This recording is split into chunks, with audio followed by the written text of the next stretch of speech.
Estamos unidos em nome do Pai, do Filho e do Espírito Santo. Amém. Sexta-feira, 13 de fevereiro de 2026. Quinta semana do Tempo Comum. Primeira leitura. Leitura do primeiro livro dos Reis 11, 29, 32.12, 19. Aconteceu naquele tempo que, tendo Jeroboão saído de Jerusalém, veio ao seu encontro o profeta Aías de Silo, coberto com um manto novo. Os dois achavam-se sós no campo. Aías, tomando o manto novo que vestia, rasgou-o em 12 pedaços e disse a Jeroboão: Toma para ti 10 pedaços. Pois assim fala o Senhor, Deus de Israel: Eis que vou arrancar o reino das mãos de Salomão e te darei 10 tribos. Mas ele ficará com uma tribo, por consideração para com meu servo Davi e para com Jerusalém, cidade que escolhi dentre todas as tribos de Israel. Israel rebelou-se contra a casa de Davi até o dia de hoje. Palavra do Senhor. Graças a Deus. Salmo 80. Ouve, meu povo, porque eu sou o teu Deus. Em teu meio não exista um Deus estranho, nem adores a um Deus desconhecido. Porque eu sou o teu Deus e teu Senhor, que da terra do Egito te arranquei. Mas meu povo não ouviu a minha voz, Israel não quis saber de obedecer-me. Deixei então que eles seguissem seus caprichos, abandonei-os ao seu duro coração. Quem me dera que meu povo me escutasse, que Israel andasse sempre em meus caminhos. Seus inimigos, sem demora, humilharia e voltaria minha mão contra o opressor. Ouve, meu povo, porque eu sou o teu Deus. Evangelho. Aleluia, aleluia, aleluia. Abri-nos, ó Senhor, o coração para ouvirmos a palavra de Jesus. Proclamação do Evangelho de Jesus Cristo, segundo Marcos 7, 31-37. Glória a vós, Senhor.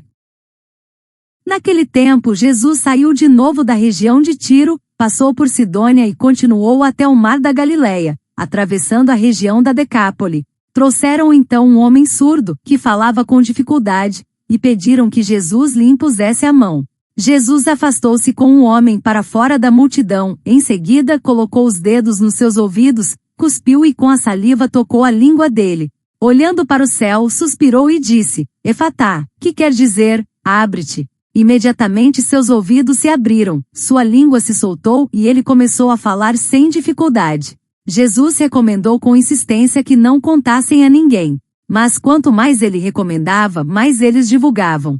Muito impressionados diziam: Ele tem feito bem todas as coisas, aos surdos faz ouvir e aos mudos falar. Palavra da salvação.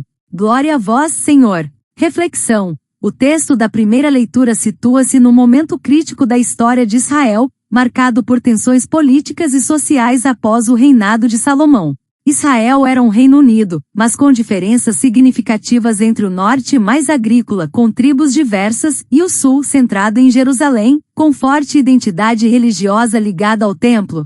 Politicamente, o luxo e as alianças de Salomão haviam gerado opressão e impostos pesados, provocando descontentamento popular. Socialmente havia uma divisão entre as elites de Jerusalém e as tribos do norte, que se sentiam marginalizadas.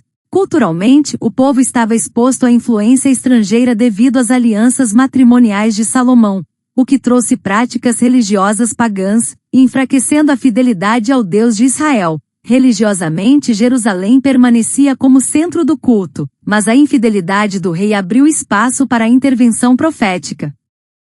Nesse contexto surge Aías. Aías é apresentado na narrativa bíblica como um profeta de Silo, chamado por Deus para anunciar uma mensagem decisiva a Jeroboão. Jeroboão surge na narrativa como um líder carismático e habilidoso, escolhido por Deus para governar 10 tribos de Israel após a divisão do reino.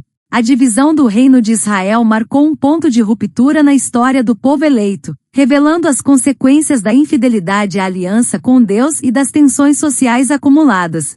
Após a morte de Salomão, o peso dos impostos e da centralização do poder em Jerusalém gerou insatisfação entre as tribos do norte, que se sentiram exploradas e distantes do centro político e religioso. Esse cenário favoreceu a rebelião liderada por Jeroboão, resultando na separação em 2 reinos, o reino do norte, Israel, com 10 tribos, e o reino do sul, Judá, mantendo Jerusalém e a dinastia davídica. O manto foi dividido em 12 pedaços para representar simbolicamente as 12 tribos de Israel, mas Aías entrega apenas 10 a Jeroboão porque 2 tribos permaneceriam com a casa de Davi, Judá e Benjamim. Embora o texto mencione uma tribo, isso se refere a Judá como núcleo principal, pois Benjamim era muito pequeno e estava intimamente ligado a Judá, formando praticamente uma unidade. Assim, Jeroboão recebe 10 tribos, enquanto Judá e Benjamim permanecem com Roboão. Roboão foi filho do rei Salomão e neto do rei Davi, tornando-se sucessor no trono após a morte de Salomão. Ele governou o reino do sul, chamado Judá, que manteve Jerusalém como centro político e religioso. Sua postura rígida diante das reivindicações do povo, recusando aliviar os impostos e a carga de trabalho, provocou a revolta das tribos do norte, levando à divisão do reino em 2, Judá sob Roboão e Israel sob Jeroboão. A figura de Roboão é importante porque mostra como decisões políticas e falta de sensibilidade social podem gerar consequências históricas e espirituais, evidenciando a necessidade de governar com justiça e sabedoria. Assim, fica garantida a continuidade da dinastia davídica e a centralidade de Jerusalém. Esse detalhe mostra que a divisão não foi arbitrária, mas carregada de significado teológico. Deus preserva a promessa feita a Davi, mesmo diante da fragmentação do reino. Teologicamente, essa divisão não é apenas um fato político, mas um sinal de que a desobediência e a idolatria conduzem à fragmentação. Ao mesmo tempo, a permanência de Judá como herdeiro da promessa a Davi manifesta a fidelidade de Deus, que continua conduzindo a história para a salvação, mesmo em meio às rupturas humanas. Inicialmente, a ascensão de Jeroboão é apresentada como parte do plano divino, uma resposta às infidelidades de Salomão e às tensões sociais do período. Jeroboão representa a esperança de renovação para as tribos do norte, que buscavam alívio da opressão e dos impostos excessivos. No entanto, sua trajetória também revela os riscos do poder. Mais tarde, ele se afastará da fidelidade ao Senhor, instaurando cultos idolátricos para consolidar sua autoridade. Sua figura nos lembra que a liderança, quando não fundamentada na aliança com Deus, pode transformar-se em instrumento de divisão e idolatria, alertando-nos para a importância da humildade e da obediência na missão confiada por Deus.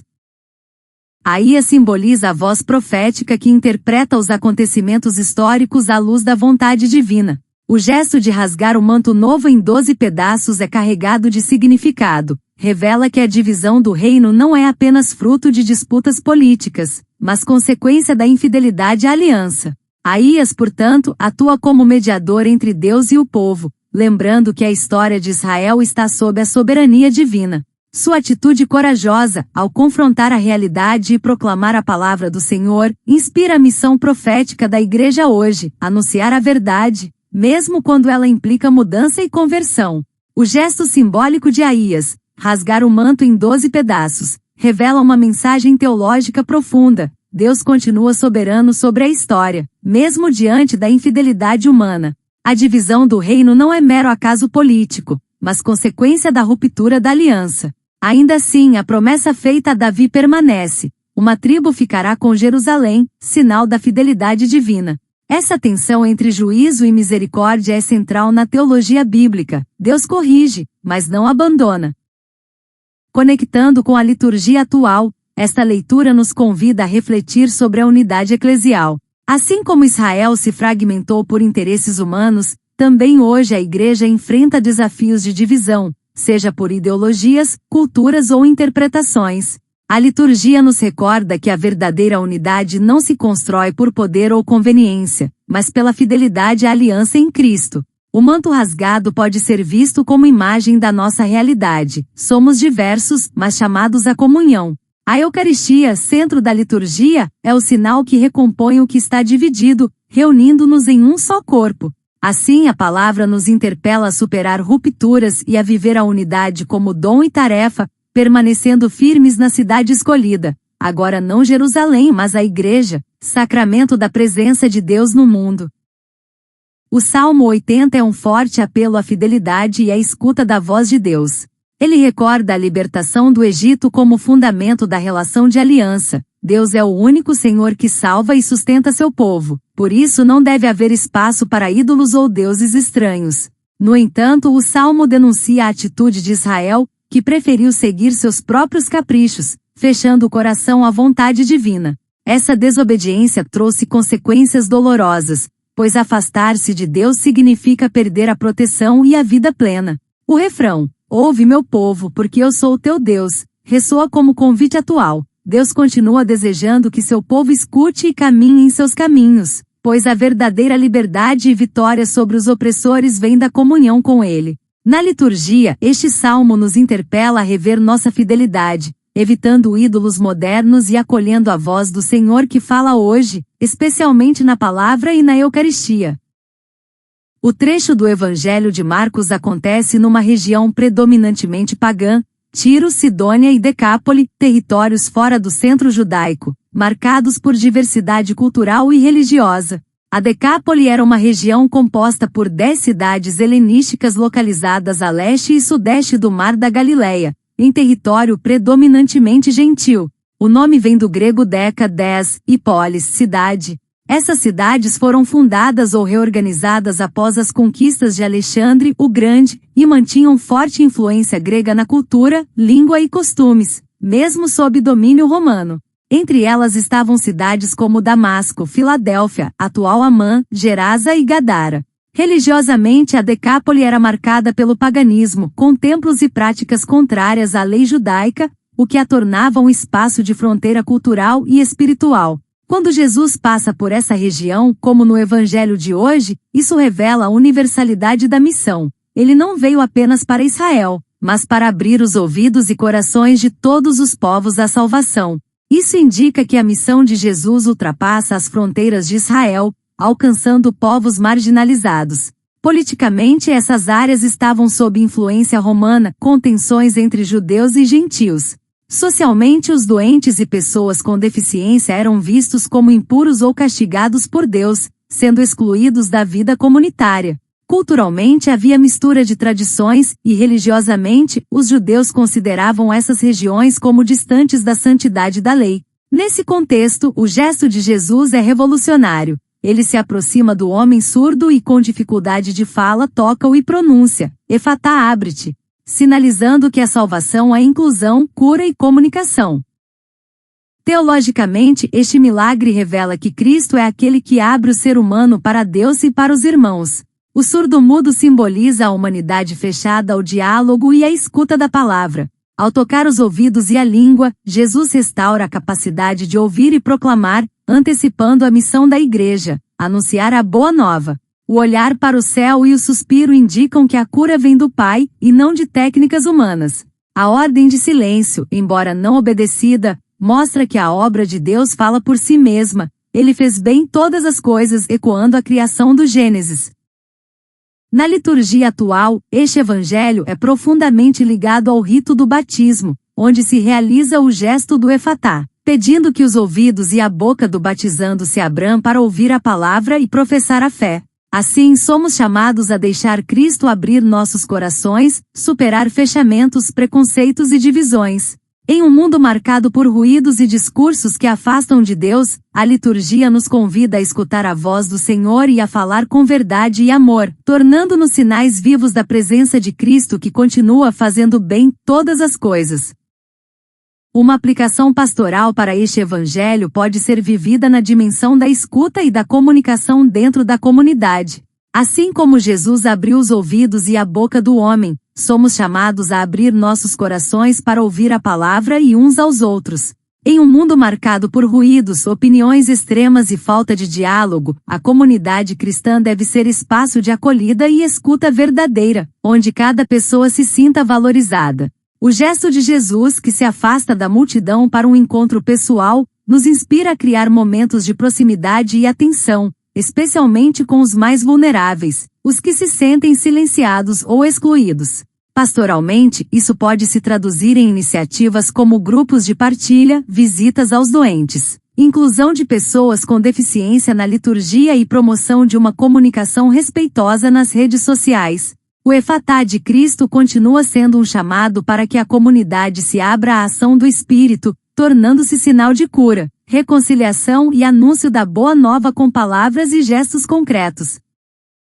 Queridos irmãos e irmãs, a palavra de hoje nos mostra um fio condutor que atravessa as 3 leituras. Deus deseja comunhão, mas o coração humano, muitas vezes, se fecha. Na primeira leitura, vemos a divisão do reino como consequência da infidelidade e da busca de interesses próprios, mas também a fidelidade de Deus que mantém sua promessa a Davi. No Salmo, ouvimos o clamor divino: ouve, meu povo, porque eu sou o teu Deus, um apelo à escuta e à obediência, pois só assim encontramos vida e proteção. No Evangelho, Jesus realiza o gesto do Efatá abrindo os ouvidos e a boca do homem, sinal de que ele veio para restaurar nossa capacidade de ouvir e anunciar a palavra. Hoje somos convidados a deixar Cristo abrir nossos corações, superar divisões, abandonar ídolos e viver a unidade que nasce da escuta. Que a Eucaristia, sacramento da comunhão, nos fortaleça para sermos uma igreja aberta, que escuta a voz do Senhor e proclama com alegria: Ele fez bem todas as coisas. Oremos. Senhor Deus, Pai de misericórdia, nós te louvamos porque és fiel à tua aliança, mesmo quando o nosso coração se divide e se fecha.